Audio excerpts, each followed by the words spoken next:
Episode 77 of the Thunder Underground podcast. My name is Trent. As always, joined by Jason. Hello, hello. Hello. Episode 77. We're here. Yeah. That's the year I was born. A good year. Yeah. 77 model, that's not bad. Oh, yeah. That's right. That's right. This episode features all four members of Crane Technique. Yes. These guys out of Joplin, Missouri. New band. Kicking ass already. And we're very happy to have them here and have a good lengthy talk with all four of them. Oh, yeah, definitely. And Chris Sullen Taylor, who's with DMG Productions, represents these guys, and he was with them, and he even talked a little bit as well. Yeah, he chimed in a little bit. Yep. So we're going to talk about that here in a second. Of course, get to that interview, but let's just get into some music. Yes. We're going to play you a Crane Technique song right now, and this one's called Zen. Here we go again.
Zen from Crane Technique. All right, a few weeks ago when we first, started talking about these guys, we played Intimacy. Yeah. And I think of their tracks I got up, that's my favorite, even though this song is totally badass.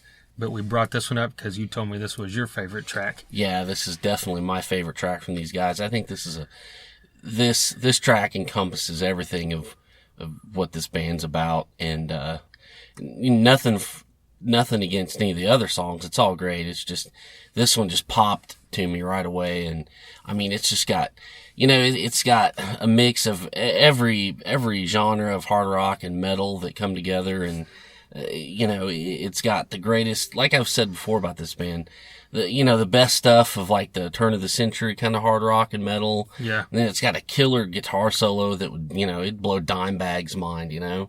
And I mean, to think, as we get into this interview, you'll find out this is, the singer Dennis, this is his first real, singing gig. Yeah, I was kind of shocked when he said Yeah, that. me too, man, because he's just killing it, and he sounds like, he sounds seasoned, and like he's been doing this for a while, and it just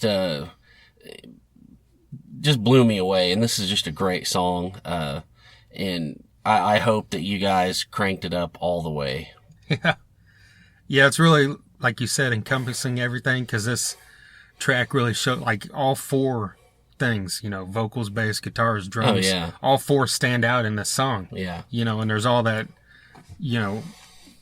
like you compared it to that kind of turn of the century thing, and like that, really early Mudvayne when they were really good. Yeah. This kind of reminds me of that, like the Yeah. Dig stuff, with that punchy drums and bass, and like you said, the guitars and vocals are just extremely on point. And Yeah. another thing is we were talking to Chris a little bit afterwards. Yeah. And I remember you mentioned, because we've talked about this before, that I've always been into a lot more of the, I guess you'd call it growly kind of vocals than you had. Yeah. But you really latched onto stuff like Jamie Joster or Randy Blythe from Lamb of God because you can understand what they're saying. Exactly. And with Dennis, you understand what he's saying in all these Yeah. songs. Yeah. So he's got a real tense style, but you still... It's not like death metal or something where you don't know what's going on. Yeah. No offense to death metal. I'm just saying it's more in tune to what you dig. I know that. Yeah, I mean, that's kind of right up my alley. It's like brutal and you can understand it, and it's just perfect for me, and that's why I just fell in love with this song. I mean, again, they're just killing it on this track. Yeah.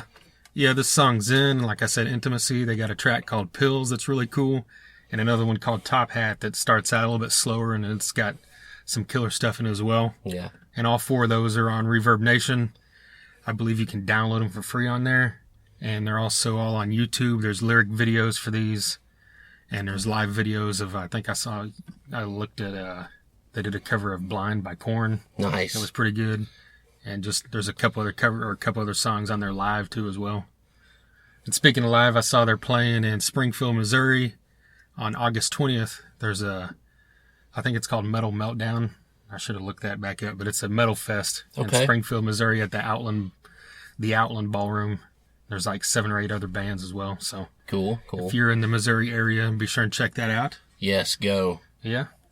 Well, we are, like I said, Thunder Underground. If this is your first time listening, get on thethunderunderground.com. We actually had a review of Jason wrote of Crane Technique up a week or two ago. We've got other reviews like Screaming Red Mutiny's new EP. And, we got all kinds of stuff dating back through the past year for you to check out. Other episodes, of course, of this podcast. Dig back through there. We're on Facebook, YouTube, Instagram, all that great stuff.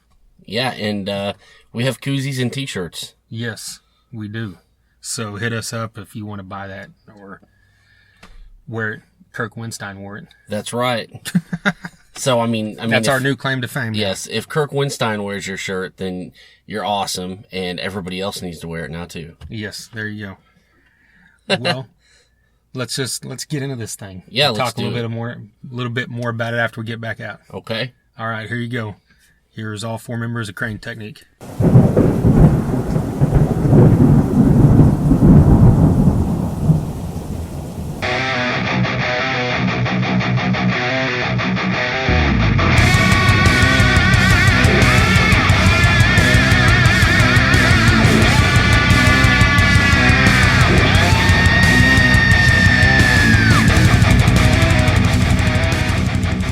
guys have only been a band for like a year and a half, right? Yeah. Yep. So how did this come together? Because I assume you guys were all doing stuff before Crane Technique. Yeah. Me and Steve had a band, and it didn't work out, and we decided that we wanted to do it some more. And then I was getting tattooed. Actually, we didn't decide that we wanted to do it more. I was getting tattooed, and Dennis was like, "Hey, you're in a band?" And I was like, "Well, I was." And he's like, "We should start something." And I was like, "All right." I'd never heard him sing or nothing, so I was reluctant. And then we started doing it, and he was good. Yeah. So then I knew Micah because he's a drummer in every band in town. Pretty much. So I had seen him around, and that's how we got hooked up with him. Yeah. They asked me to do like the first 2 songs. I came in and did that. At that time, I wasn't a part of the band. Whenever I first recorded those, I had Pills and Endless. I was in a bunch of other groups, and so I didn't have time for it. So you're just doing it just to help them out? Yeah, at first I was, and then they got another drummer. He didn't work out, and so about a year later, they were like, "Hey man, like we really need some help, at least for right now. Like, see what you think." I was like, "You know what? Things have cleared up at this point, so yeah." And that was 8 months ago, something like that. Yeah. Yeah, we went through like 3 drummers before he came in. Yeah. So you're on all the...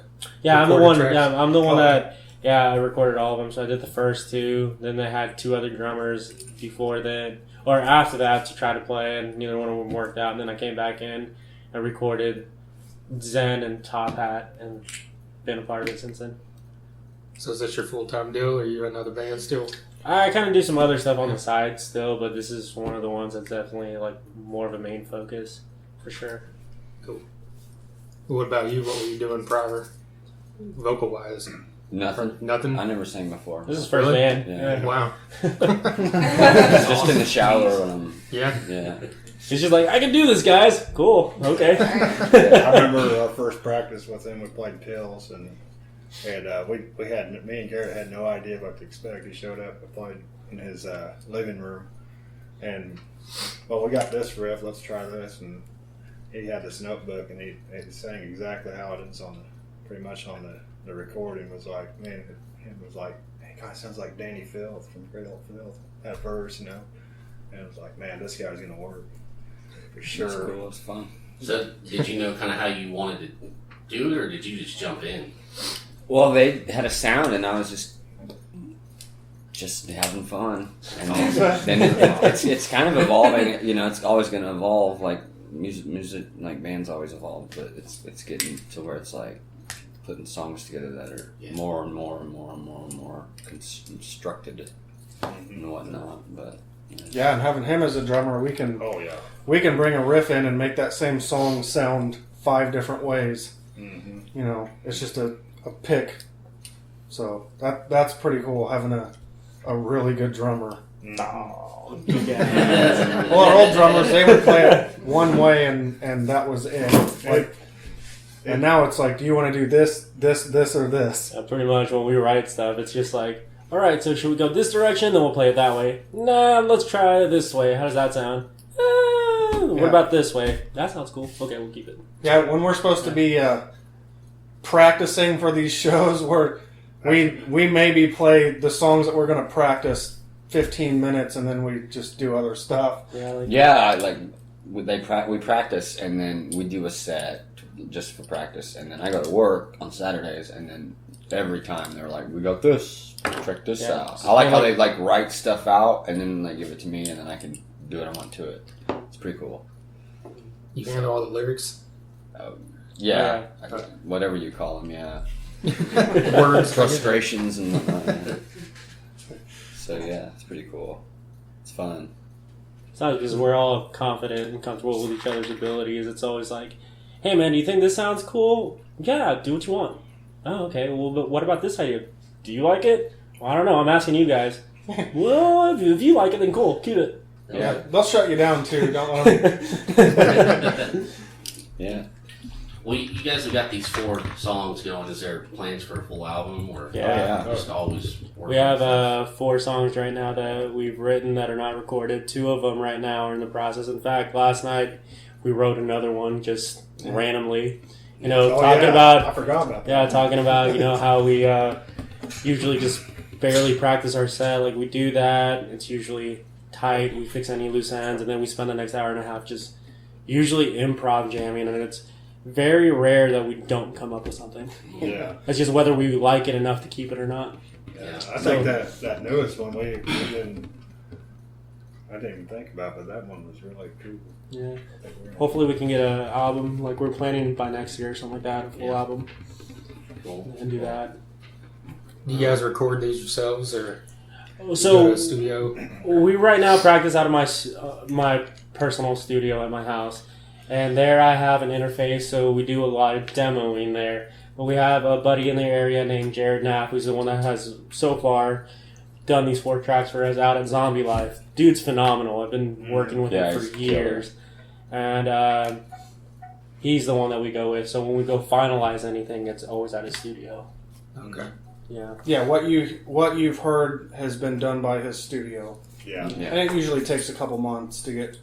Absolutely. He's picky. He's Yeah, very he's meticulous about everything the very- whole entire time. Like, you know, he's super professional, and it's crazy how lenient with time he is with us. Right. You know, if we can't get everything done in 1 week, he's like, all right, come back next week. I'll move stuff around to make this happen. Yeah, it's always delivers. So, Yeah. And he always gives us props too, which is like, He don't do that. Yeah. He's like, Yeah. it's pretty cool. Well, you can tell it's been done meticulously because it Yeah, it sounds sounds really great. damn good. Yeah. How many takes did it get to do stuff, or did some stuff come real easy, or was some stuff like a bitch, or When I was first starting, it used to be, you know, it'd take me a while to get the rhythm to the click correct, but here recently I can probably, I don't know, do it in like 4 shots.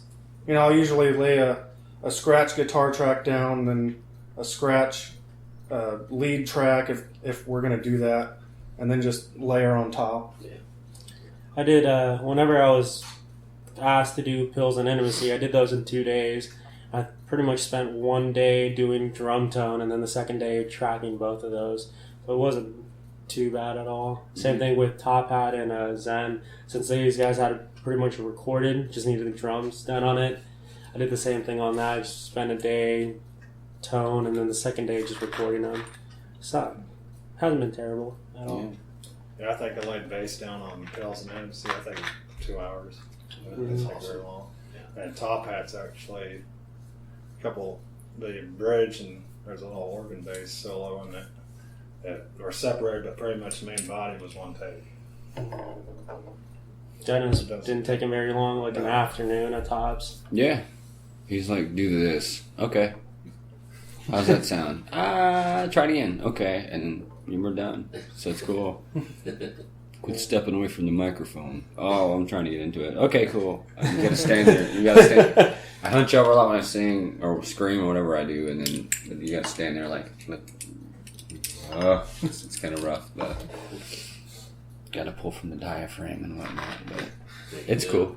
He makes it happen. So yeah. Well, you two guys played together before this. Was your sound similar to what Crane Technique is, or? It was. Bits, I think. I can't really describe what it was. It was. I don't think it's as heavy as It's it is not as now. heavy, but it was still like. The songs were structured around big choruses. Yeah. And I've always liked that because that's just what you walk away thinking about anytime you hear a song. You know. We start there at the end. Was really progressed into, and me and him were really clicking, writing guitar bass together, and it was really starting to click. I think we really busted it out once that Crane Technique and really let go with a lot of the ideas.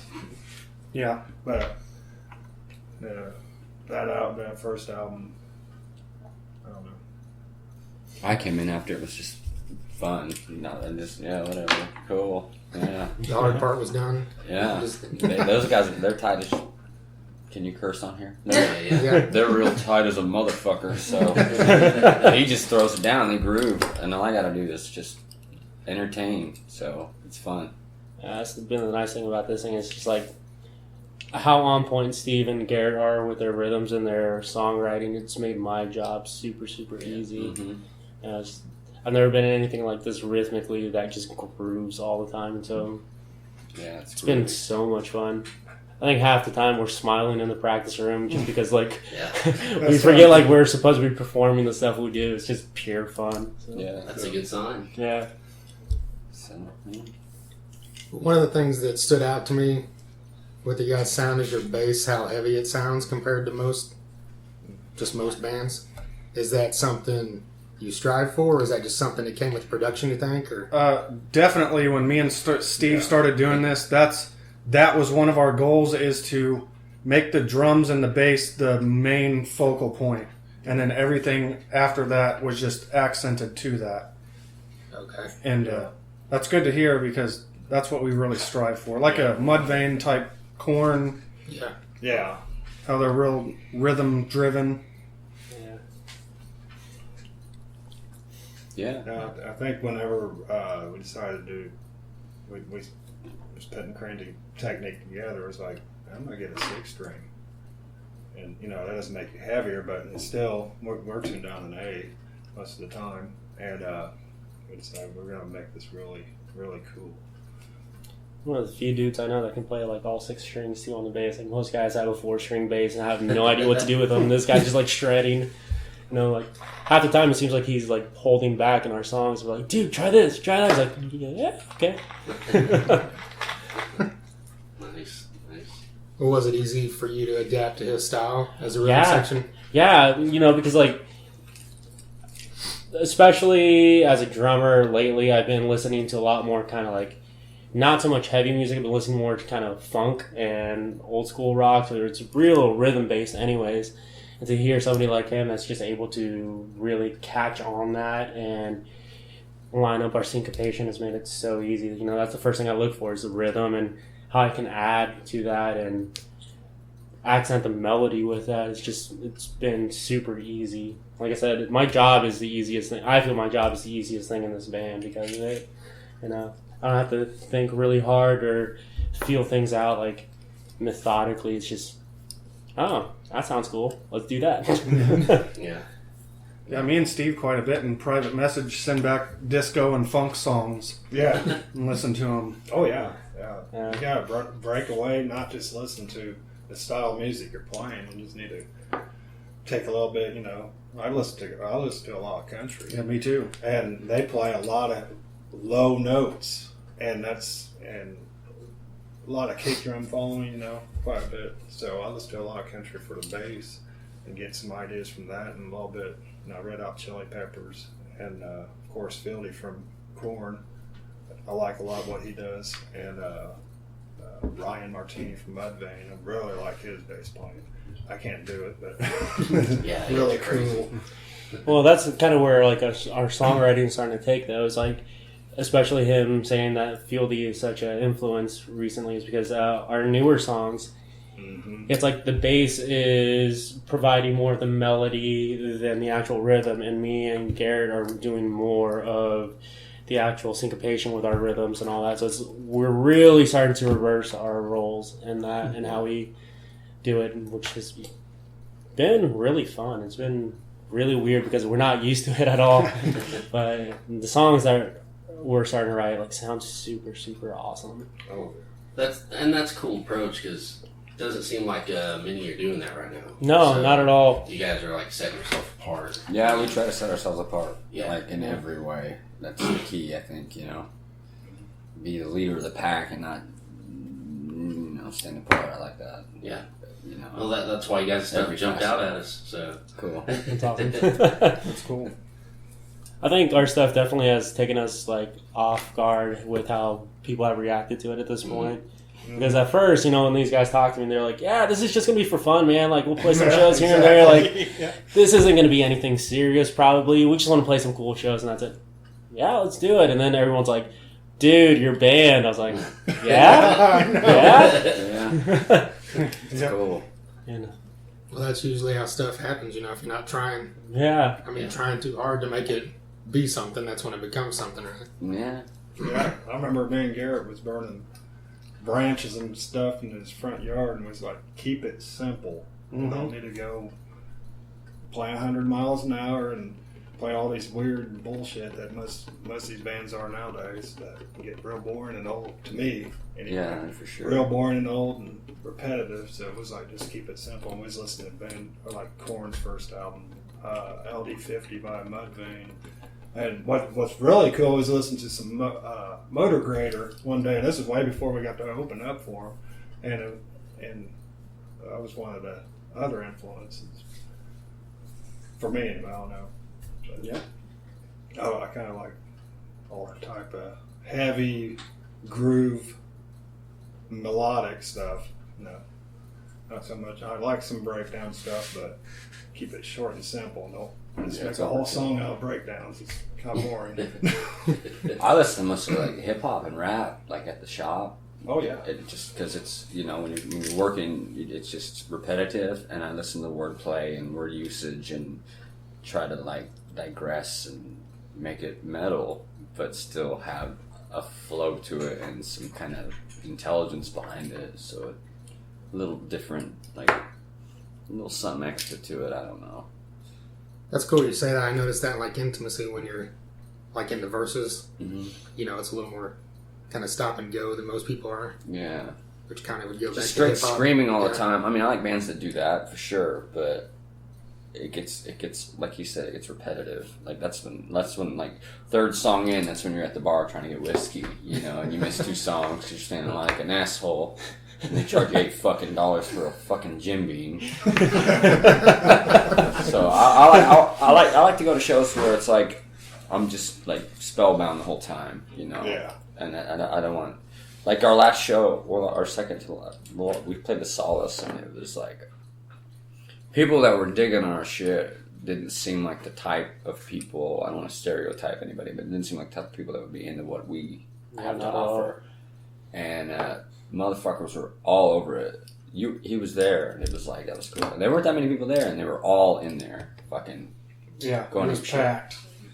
Mm-hmm. And it was a church, and it was for another band. We opened for another band, and it was pretty cool.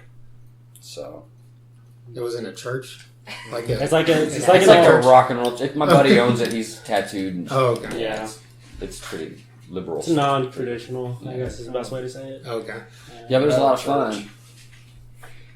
Yeah, definitely was. And being the front man's fun because I can just, I mean, I like to bullshit, so I like to I'll say what the fuck I want to say when I want to say it, and they don't seem to mind. And people dig it, so. Half the time we're laughing. Yeah. We're just like, oh, it's yeah. usually funny bullshit, but I don't like going to a show and getting like preached to about something and political and all that. It's a fucking show. Let's have some fun. You know what I mean? I don't think most people know this either, but there for a while, Dennis was thinking about being a stand-up comic. Yeah. And so, Yeah, I just understand it. Yeah. And so, anymore during our shows and during our sets, we're like, dude, just tell some of your jokes. Like, just say something. It's like, all right. It's quite lewd. It's awesome. So every now and then you guys get a treat because you hear some of his stand-up routine. Something, yeah. Like, I think he did that at Rocklahoma, didn't he? Didn't he do some of the stand-up stuff? Yeah.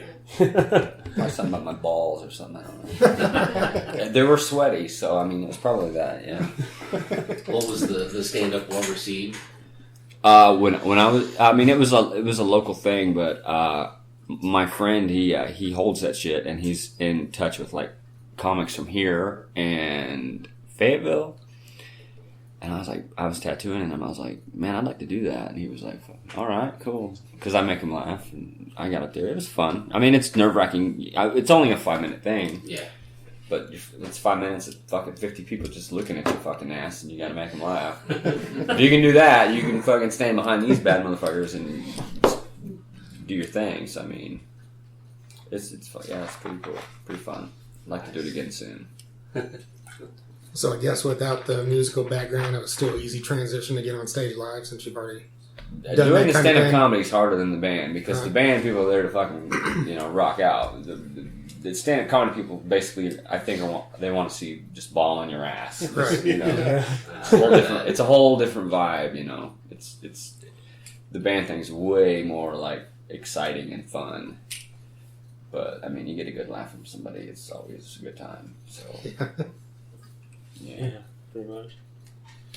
Well, making him laugh's pretty easy. I don't know if he's laughing like this motherfucker here, or if No, I thinks usually I'm just laugh every 5 seconds randomly. Like, yeah, that's funny. What was the first time you got on stage to sing? Yeah. Was it nerve-wracking in the sense that you've never done that in front of people? Yeah. Oh, fuck yeah. Yeah, because I wasn't like comfortable with the songs, so Yeah, this is So your first much. band too, and first experience ever with that. yeah, and it was at a what was it? Venue, and it's a bigger venue, but I don't think there were any people there. But it was like I didn't know the songs. That was with Another Lost Year, wasn't it? One of those. Yes. I think the second show there was the one that kind of got booted out of there, but it was Another Lost It was like Year. Ricky Bobby and Anchorman, or Talladega Night. I didn't know what to fucking do with my hands and shit. How long did it take for that to go away? I mean, like It's gone now. I don't 5 give a fuck. Xanax. yeah, I'll take a few Xanax to get on stage and give a fuck less. yeah. It's good. I mean, people are there to see you. I mean, give them what they want. Pretty much. You know, I grew up on Marilyn Manson. I mean, since Guns N' Roses, I grew up on Marilyn Manson. Pantera's my shit. I mean, anything that's David Bowie, big influence. Just everything, really. I mean, anything rock and roll, even hip hop and rap. Yeah. Something that's gonna fucking make people go, yeah, like they want to go home humming that shit. You know. Yeah. Yeah. Make an Well- impression. Yeah. Well, since we're on that, like, what are you guys' influences like individually? Oh, man, they're all different, I think. I like Garth Brooks a whole lot. I like having your voice quake with that. Oh, sorry, guys. Are you being for real? You are. Aren't you? Yeah, I like Garth Brooks Yeah, too. no. I like Garth Brooks. You haven't heard him sing the songs every now and then? Every now tight and then he'll jeans hum and some. cowboy hats. I tight chains. And We listen to Michael Jackson when we go out of town. Yeah, Michael Jackson. Whitney Houston. Whitney Houston. We were listening to Whitney Houston and Michael Jackson on the way here, actually, yeah. Fuck yeah. Yeah. Nice. Nirvana. All these young kids hate Nirvana. Fuck all of you. I mean, Yeah. no offense to the audience, but Nirvana rules. Sorry. Something simple, make gold. That's all you gotta do. 3 chords. Yeah. I'm a Pantera junkie. I mean, that's my favorite band of all time for hard Yeah. music. Pantera. The writing from Phil Anselmo is anybody that dies on heroin and comes back to life is legit. Yeah. And Sepultura, that kind of shit. Morbid Angel, Carcass, to fucking Eminem. Yeah. And all kinds of hip hop I can go into. You'd probably be like, He's a Wu-Tang he's a Clan, guy. fucking 2 Phones or whatever it is. Kevin Gates, man. This guy's always freestyling, so that's definitely fuck true. I made the guys at the shop listen to Yellow Wolf like every day for a month when that new record came out. And they're like, "Fuck you." Calling sick already. That's prick. when you just keep I playing ain't calling it. in sick. Fuck you. Well, was it Garth Brooks or Whitney Houston that got you into playing guitar? It was actually the Injustice for All album by Metallica. Fuck yeah. Nice. Yep, I heard that album and decided that I thought it'd be cool to be able to play one. Yep. And that's the first song I learned.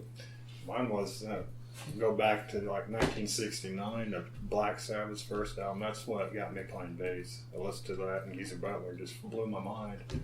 And I was like, man, that's what I want to do. And I started playing bass in Salt Lake City, Utah. Somebody handed me a bass guitar, and I think the first song I learned on it was Enter Sandman or Smoke on the Water or something like that. But I was really wanting to learn how to play how Geezer Butler did the intro solo on NIB and stuff like that. And then kind of progressed. I really liked Alice in Chains. Oh, I was yeah. younger. I listened to this Nirvana, morning.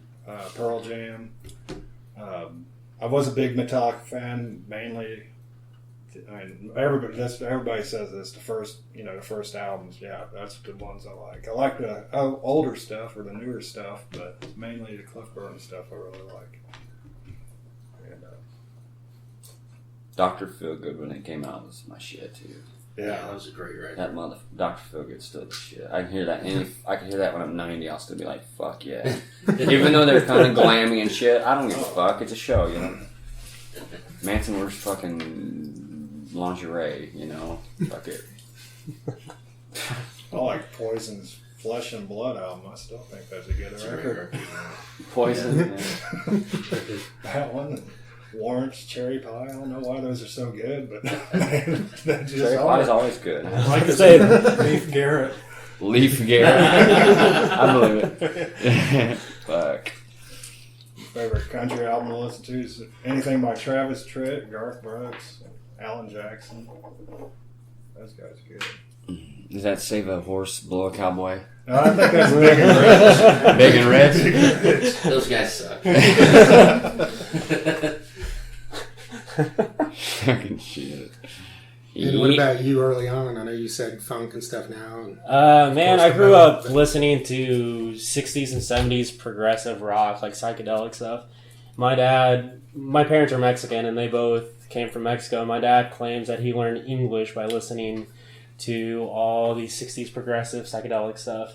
He would be in his room in Mexico with his record player, headphones on, and he'd just listen to like Pink Floyd's early stuff, bands like Nectar and early Yes and Genesis and all that. So growing up, that's all I listened to was that kind of stuff. And I would have to say, like, definitely Pink Floyd's early stuff kind of influenced me, but once I actually started getting into drumming, man, I actually really got heavy into like speed metal and heavy metal and even punk stuff, like crust punk kind of things. So some of my early influences, of course, were like, there's a band called The Showdown, which the Chords of Obliteration was the first time I heard anything like that. I was like, you can play that fast with your feet? So then I was there trying to do the same thing, you know, and then I discovered the Agony scene from here in Tulsa, and they were one of my favorites for sure. Never saw a lefty drummer until I saw that dude, and so then I think I jammed that first album, and I really picked up a lot of my chops with that. Then I started listening to, like, you know, crust punk stuff. So I wouldn't say Minor Threat is crust punk, but I started listening to them, Bad Brains, and then even to more modern stuff now. Like, I don't think you guys have heard of any of these bands, but like some stuff from Focus Minds and Foundation to even newer bands like Rotting Out from the West Coast are probably one of my favorite bands for sure. And so, and you know, I don't know. It's for me. It really just depends on my mood and what day it is for me to listen to something. Like my playlists are insane because I will go from listening to Katy Perry to listening to like Impending Doom to listening to Michael Jackson to listening to, I don't know, like Bruno Mars, all within like track to track. Yeah. I'm the same way, Yeah. Another band I'm really huge on as well, I would have to say, is Every Time I Die. Yeah. Their band, I would definitely say, is a huge influence on me. So. Yeah, I saw them years ago, a long time ago. Yeah. Saw them last year at Riot Fest, remember? We did? Or I did, I don't know if you were. Dude, their new track that they just released is banging, man. Like, Yeah. they're like one of those bands I feel that rarely disappoints in what they do. Yeah. Yeah. Well, we've covered pretty much everything except what? Like techno? Dance music? No, I think we have. Haven't we jammed that? I'm pretty sure we have. I could take that Skrillex, like Nah. Skrillex. Is that your time? Dubstep stuff? Or Nah. just anything, yeah. I can't. Dubstep or techno. I can't. Yeah. It's small.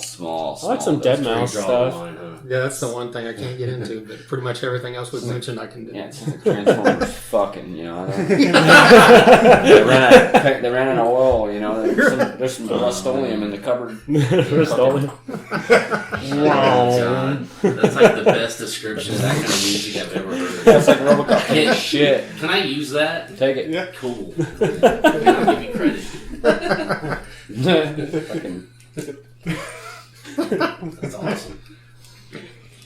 Well, who came up with the name? I did. We were Is sitting it- around. Is it because of Karate Kid, I assume? Or? Yeah, man. I actually don't know this, so I'm curious. We're all old fucks except for Micah, and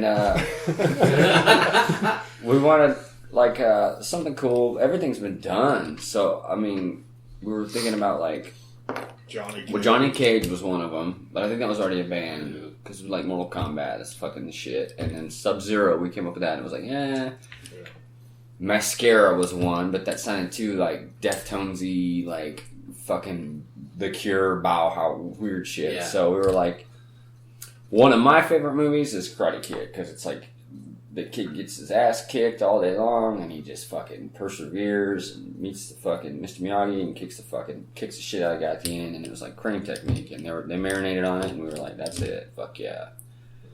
So that was a band meeting on July 1st, 2015. Or January 1st, 2015. I mean, it sounds like Dillinger Escape Plane. It sounds like crane technique. What is it? Is that like prog technique. metal? Is that like death metal? Is it hip hop? Is it Immortal Technique? Is that a rapper? Immortal Technique? Yeah. But what is it? You know, so it's cool. Well, that's what I was telling him. It's like that's why I love the name, is because you don't know. Yeah. Because there's all this, stuff that's, I don't know, Which is cool because we can throw fucking whatever we want in it. Yeah. We can throw samples of Casino in it if we want to. Goodfellas, it doesn't make a fuck. It's like a conglomeration of like, It's like this all day, man. It's awesome. All day. Yeah, man. There's no boundaries. I mean, fuck. He's got a Kesha shirt on. What's Kesha do? Other than blow guys by a dumpster.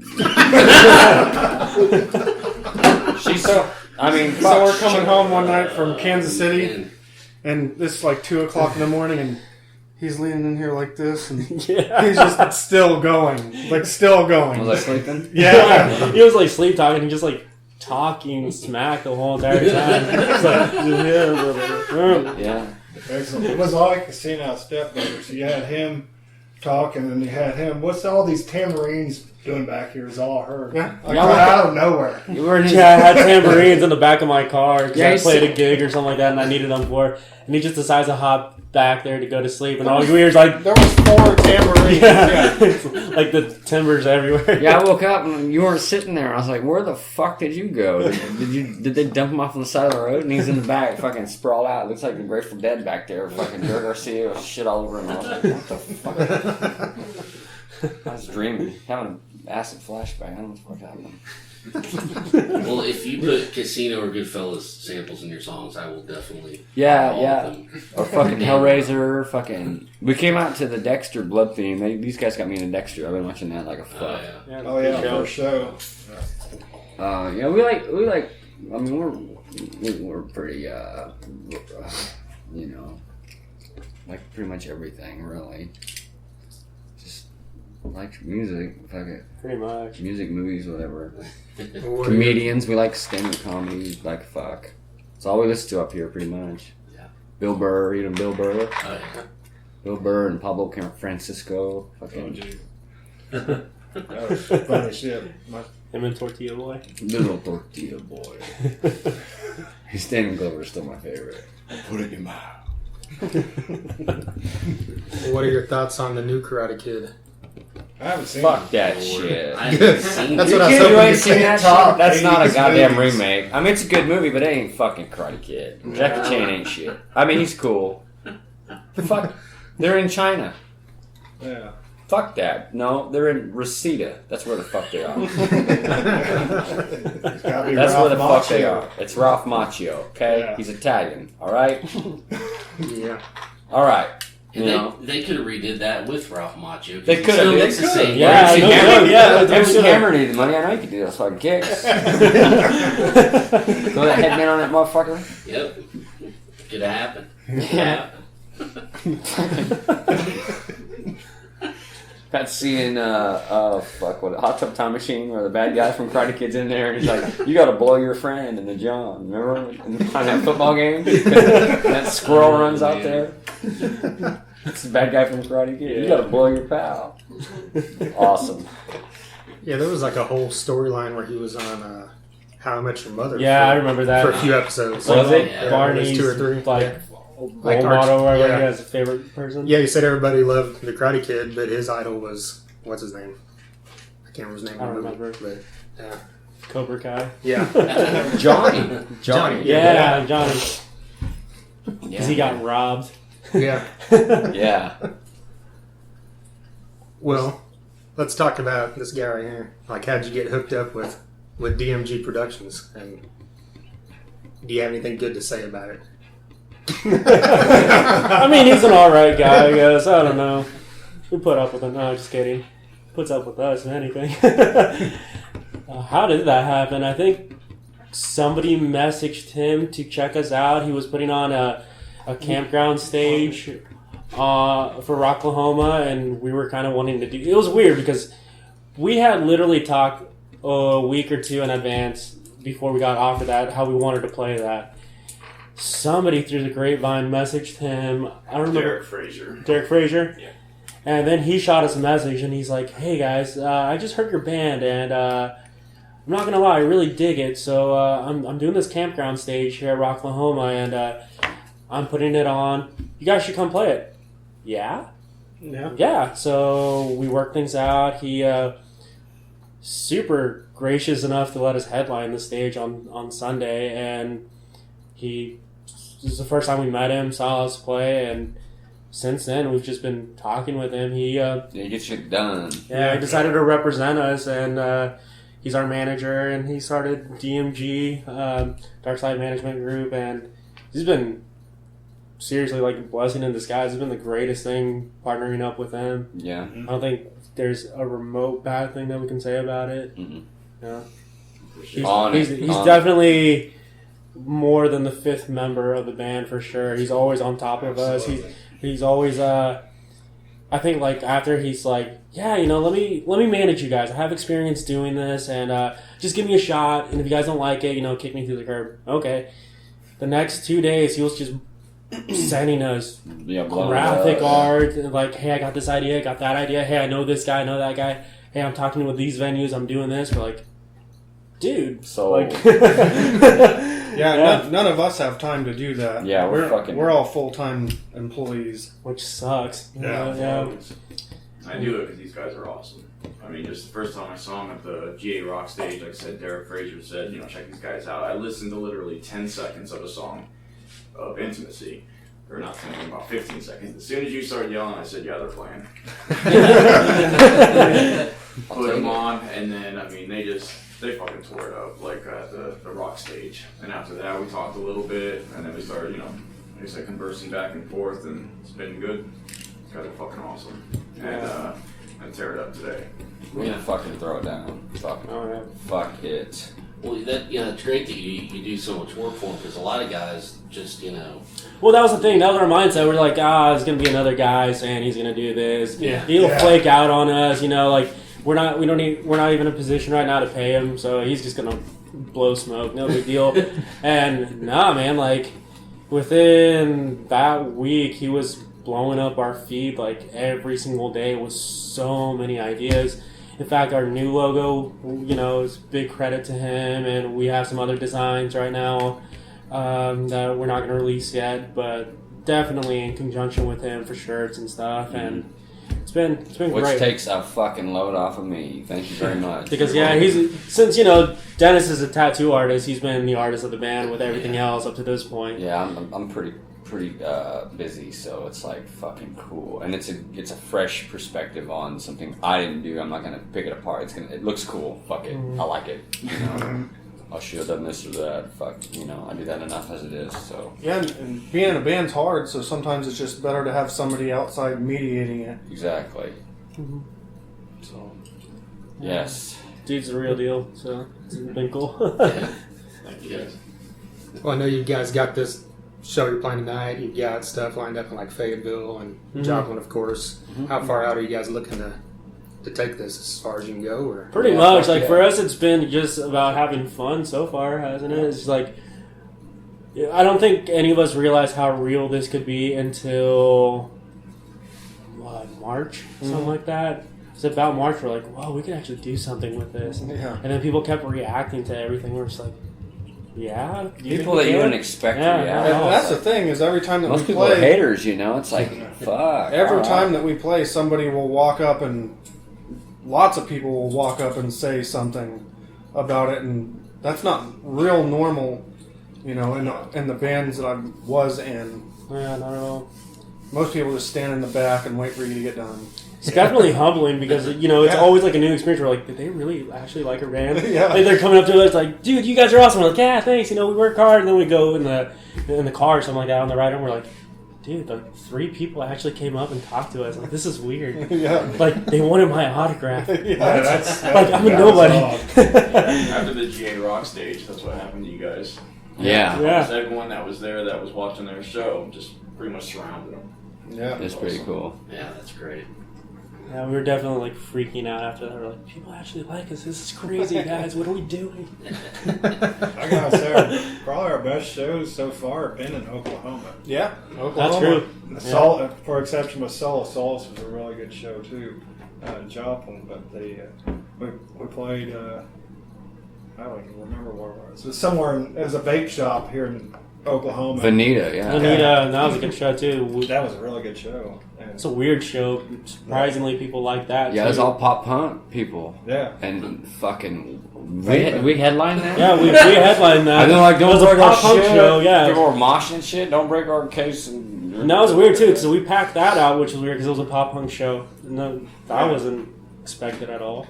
No? Yeah, and then there's 2 bands. The bands that we played with are punk bands from somewhere around here in Oklahoma. I'm not sure where.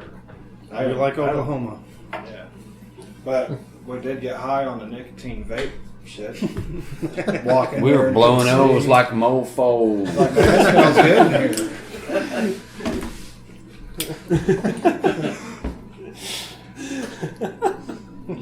Was it a weird cotton candy flavor? Dude, it was fucking... Dude, it smelled like I never breakfast and blown assholes. smoke. And, you know, like the green room area or whatever was like just their little office in the back where they had like the nicotine dispenser. Yeah, it was like out, Breaking just, Bad, there. right? And the dude is like, oh yeah, don't drink any of that. That'll kill you. Yeah, don't put your hand in Okay, this so beaker. It's pure where do you want my nicotine. drums? Oh, you can put it right next to it. Just be careful. Yeah. And there's like toddlers running around with fucking like goddamn whatever. Oh man. And they take that vaping seriously. Oh, Yeah, they had like measurements on the wall, and they would stand there. And Oh, they had a blow. competition in the middle of it. Yeah. My ex's brother, he had a backpack, and he would, wherever he was at, he would Like a Ghostbuster? Yeah, he would line all of his little juices up and play with his little deals, and it was. I usually play with my deal, then get the juice. It's intense. They get intense with it, man. That's crazy. Yeah. Have you tattooed any of these guys? I don't know about these 2, but he might. I actually don't have any tattoos. This Yeah. gentleman here. Yeah, I'm needing some. Yeah. Yeah. I'm afraid I'm allergic. I saw the alligator one. The That thing eyes. was fucking sick. Yeah, that's on a local drummer as well. Yeah. He's in different bands, but he was not enjoying it much, but I fucking took it to him. It looks cool. It should have, it's probably healed. He's probably like, oh, he probably can't. He won't be able to do crunch. Not, I don't know if he does crunches now, but he probably won't be able to do crunches for a good Maybe it's just to grab his beard. He might do it. Yeah. Does anybody come in with something and you're like, no, I'm not going to do that? Oh yeah, every day. Oh, man. Well, I mean, it's like yeah, you gotta. I don't want to get too much into what I do, but it's like music. You don't want to be a cover band, or you don't want to do this or that or this or that. You want to have your own artistic portfolio. Yeah. And you can do things that kind of, but you want to keep it. And if somebody comes in with something that's unfeasible or untattooable, there are rules and laws and things you must abide to. And if it doesn't adhere to those, it's kind of fucked. So I tell them that in a nice way. Yeah. Generally, most It's people not like nice. Okay, it's not. I'm like, no, that sucks. In his head, it's nice. Yeah. 10 years in, I'm a little more like fuck that, you know. But yeah, I mean. Yeah. It's cool. I just draw all day and listen to music. Think about our music and whatnot. It's pretty cool. Well, where's the best place for someone to check you guys out? Is it YouTube and Reverb Nation, right? Yeah. Yeah, pretty much. I'm not all our into tracks. the- All our tracks are on Reverb Nation right now. You can find clips of us. We have a lyric video on YouTube for Pills. SoundCloud. Yeah. Looking into getting into Spotify here before too long. When we get the new album and all that done, that'll be on much more platforms for sure. But we're working on all that. Like all our tracks right now are also on Reverb Nation, free for download or donation based. So, for us, it's more so we just want to get our music out there, just for you to enjoy. Like this is fun for us, so we want to be fun for you. It's not money in the slightest. So it's just like we like our stuff. Hopefully you like it too. Yeah. Jam it. And come out to the show. Yeah. Yeah. Maybe you'll get to hear some of Dennis's comic stand up. You will. That's a fucking. That's We have a rap song that he did that we're thinking about my putting God, as yeah. Oh, that rap song is badass. Well, we're not supposed to talk about it because it was done in the studio, and our engineer doesn't want his name on it. He's embarrassed of it. But we took a fucking. On Facebook, I was in this thing called the Rap Collective, which was started by these young ladies, and we would just like, if we had downtime, we would just write like a paragraph of raps, just dissing each other. It's like a diss thing. And Jared's like, I said, dude, I want to do a fucking hip hop song because Joey, a guy I work with, my friend, he likes hip hop as well, and we're gonna start a rap group, just fucking around. So I was like, I'm gonna do a fucking rap song. So we were practicing, we were recording some shit one day, and I was like, I'm gonna do a rap song, Jared. He's like, okay. So he just takes the beat off YouTube, he tweaks it up a little bit, and then I took a bunch of these paragraphs that I had written. They don't flow whatsoever together cohesively, but I fucking just freestyled it, just one take to this rap beat. It's pretty funny. It's about Badass. fucking jerking off with Laffy Taffy and shitting Tootsie Rolls and cotton candy flavored snatch, that kind of shit. It's pretty good. It rhymes. What the fuck else is there? That's all these motherfuckers do nowadays. They can rhyme the same word 6 fucking times. It's a fucking rap song. I don't know. Yeah. Is it like a sampled beat, or is it you guys playing? No, it's a sample beat. It's I'll show you when the recorder's off. It's probably copyrighted and shit. There's only 3 copies of it. We're gonna get a Well, I got lawsuit one from of them. fucking Lil Wayne's. Lil Wayne's. Hey man, you steal my motherfucking beat? Shit. Yeah, we did. Sorry. Yeah. Well, we appreciate you guys taking the time. Yeah, Thank you. No, thank you. Thanks. There you go, Crane Technique. Very happy to have these guys on the podcast. That was Garrett, Micah, Steve, and Dennis. And we also had Chris on here from DMG Productions. Yes. So thanks to Chris and Heather from DMG Productions for, Chris is kind of the one that turned us on to these guys here a few months ago. Yeah. And, very happy to be on board with this now, Oh, yeah. I mean, these guys have a vibe around them. Yeah. I think there's something going on. And I was real happy that they stopped by and chatted for a while. And it was, as you can tell, it was hilarious. Laughed. So that was awesome too. So yeah, it was a great one. Yeah, I think wasn't the last episode, 2 episodes ago, Fist of Rage we had on, and you had mentioned cunt was said for the first time on this podcast. Yes. So here we are, 77, Travis Tritt and the Karate Kid came up for the first time on our podcast. It's a time of firsts. Yes. And I'm sure that if your mother listens to this episode, she'll be glad that you said that word. Right. Yeah. Hey, we talked about Travis Tritt. It's all good. Yeah, it cancels out, right? Right. There you go.